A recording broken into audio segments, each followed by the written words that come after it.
Hello guys and welcome back to our channel. Today I will show you how to get virtual card on Cash application.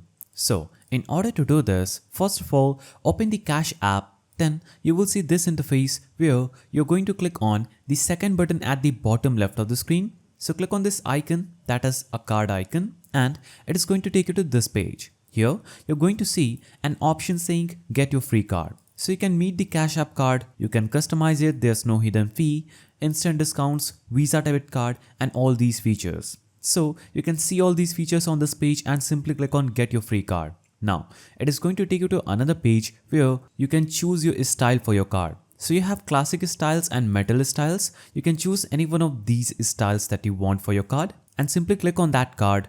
It is going to open up on another page where you can click on personalize card and personalize it anyhow you want, or simply click on order card.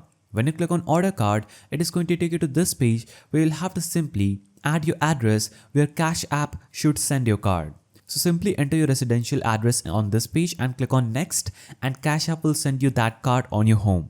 You can also add that card as a virtual card. That means you can add it to wallets on your mobile. So that's the simple way through which you can get virtual card on Cash App.